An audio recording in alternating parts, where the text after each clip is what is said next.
Hey y'all.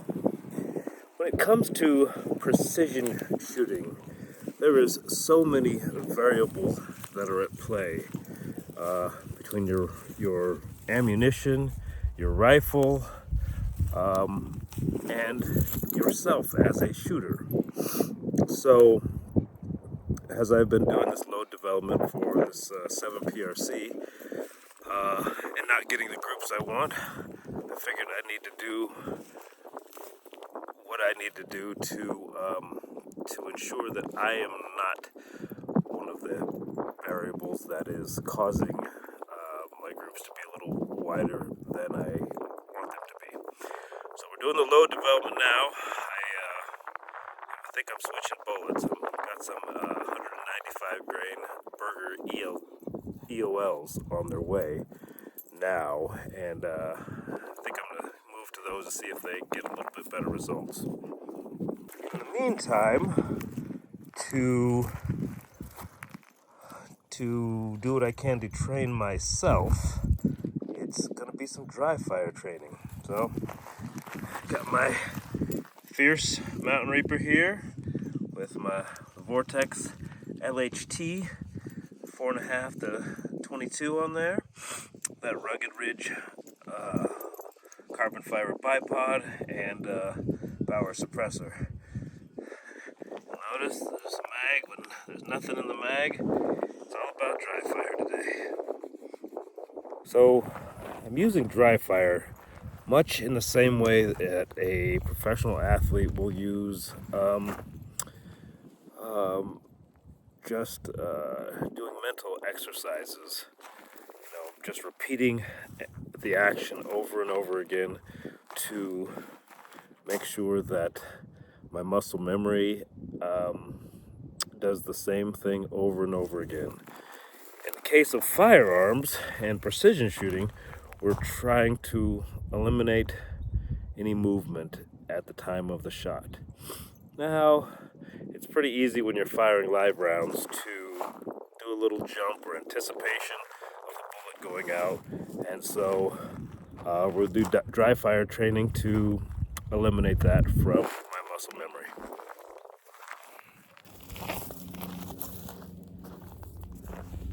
The first thing I'm going to do is I'm going to set up at a natural point of aim. Get into position like I was really shooting. Do everything I can to simulate a realistic shooting situation. Nice and comfy. Get how I want. Make sure I'm positioned correctly behind the optic. The first thing I'm going to do now, the first few shots, I'm going to close my eyes.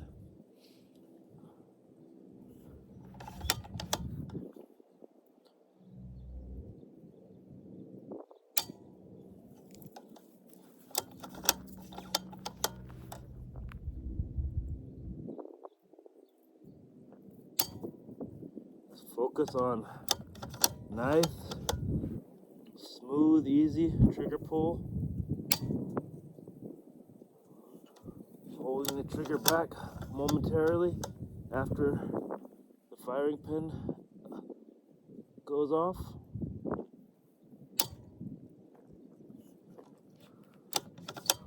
Holding a nice steady position.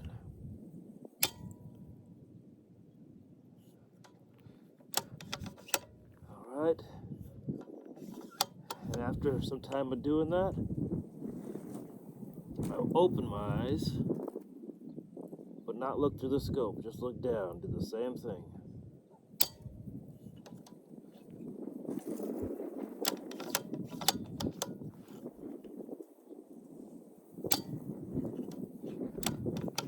I could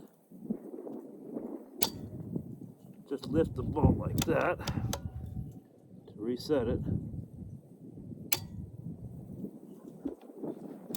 But I like getting used to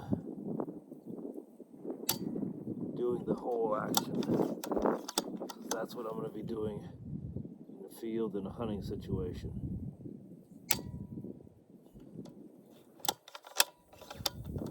So, I'll spend some time doing that before I look through the scope itself. Because when you look through the scope, you try to hold it dead on target, and sometimes you force that shot because the reticle moves in the right position momentarily. But I'm trying to train that out of myself. Alrighty.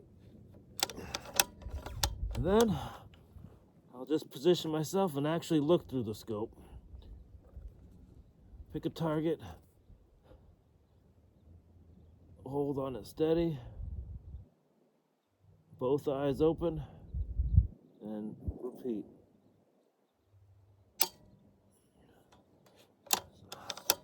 Slight bit of movement there.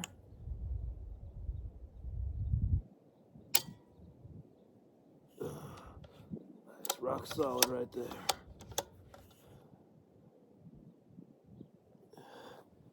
Moving targets a little bit just to have to reposition.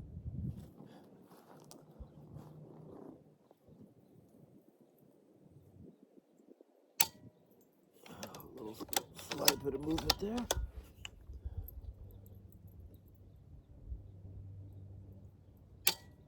There we go.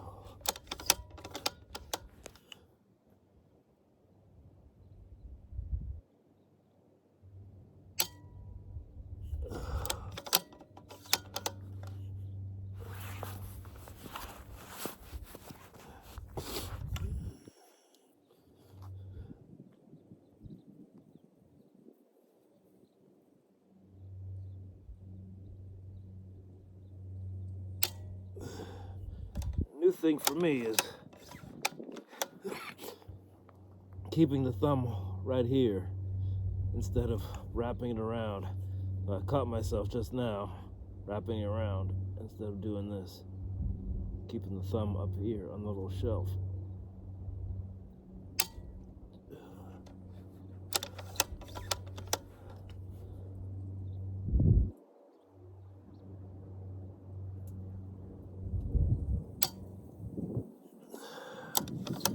Now,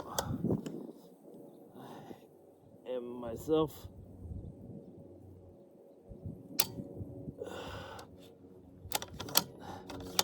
not an infamous precision shooter, but this is me trying to get myself to be better.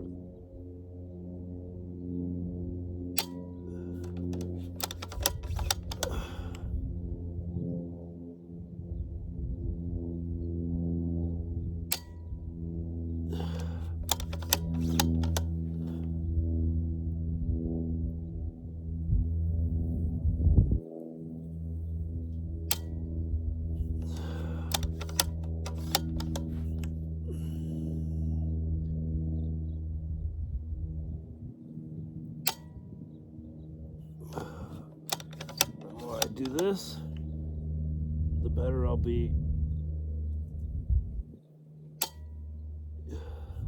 in the field, on a hunt, or at the target range, or at some type of competitive shooting match.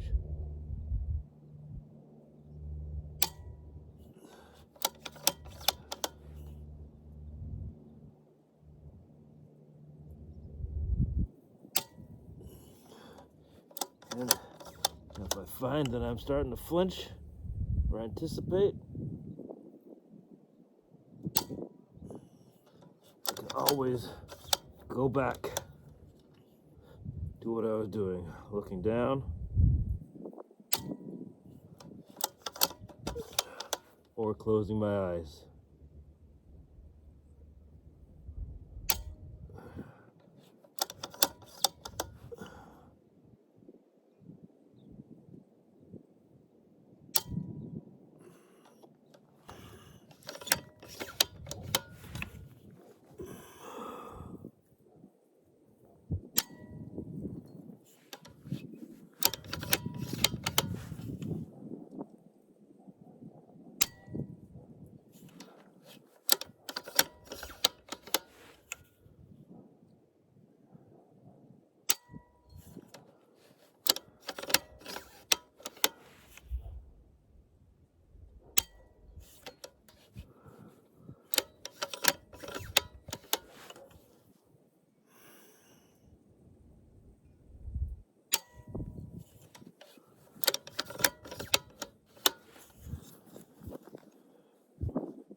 And that's what I'm doing to help train myself. Dry fire training is a great way to build good shooting mechanics and to reinforce good shooting mechanics while not expending a bunch of ammo and having to deal with recoil that often leads you to reinforcing poor mechanics. So this was a short video, but I'm gonna try to do about an hour or so of this every day for a while I'm waiting on my bullets and getting the new rounds loaded. Thanks for tuning in. If you're liking my content, please hit the like and subscribe button and share. Thanks a lot.